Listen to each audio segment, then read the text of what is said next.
Installing subconscious beliefs in love, the journey I have walked. Since childhood, a simple yet profoundly guiding phrase has been imprinted in me: independence, freedom, happiness. These are the words of the great leader Ho Chi Minh, and I believe they are not only meant for a nation, but also for each individual in their personal journey toward fulfillment. I chose to nurture my consciousness based on those values: independence, freedom, love, gratitude, compassion, and equanimity. And it was precisely this choice that led me to a life of peace, happiness, and abundance.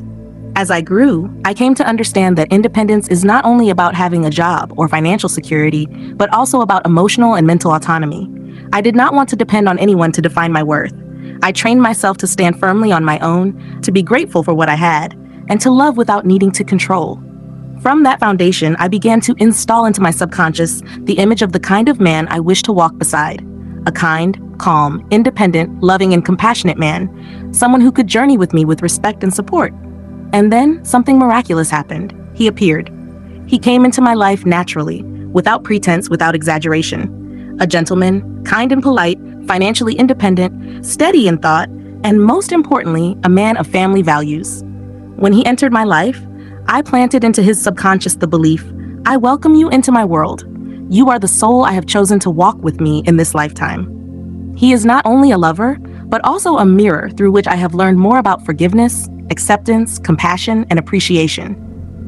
He often tells me how lucky he feels to have me in his life, while I continuously thank him for his warm presence. Together, we have learned to build love not only through sweet words, but also through consistent acts of care, through the intentional effort to make each other feel secure every day.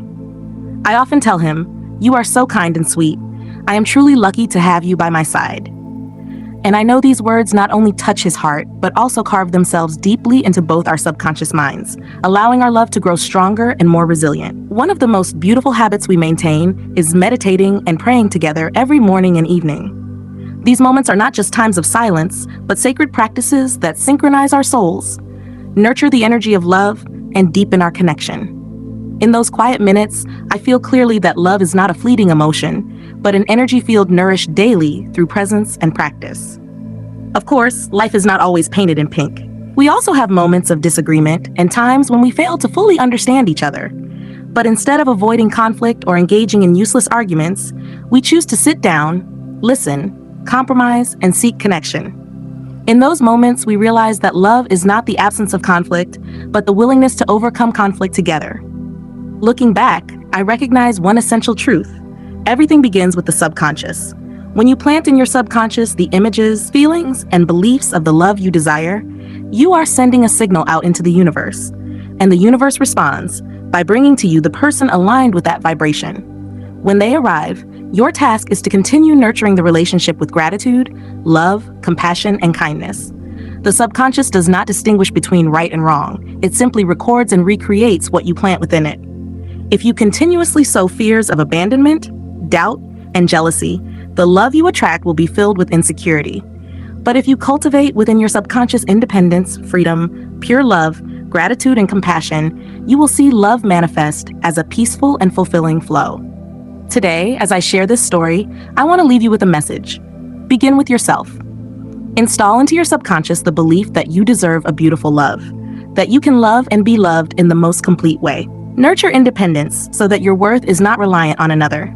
Cultivate gratitude so you can always see the good in your partner. Foster compassion and equanimity so your love is not limited by ego. I believe that when each of us learns to install these subconscious beliefs, love will no longer be a matter of chance or uncertainty. It will become a conscious journey, a deliberate creation of the soul. And in that creation, your life will truly become peaceful, happy, abundant, and whole.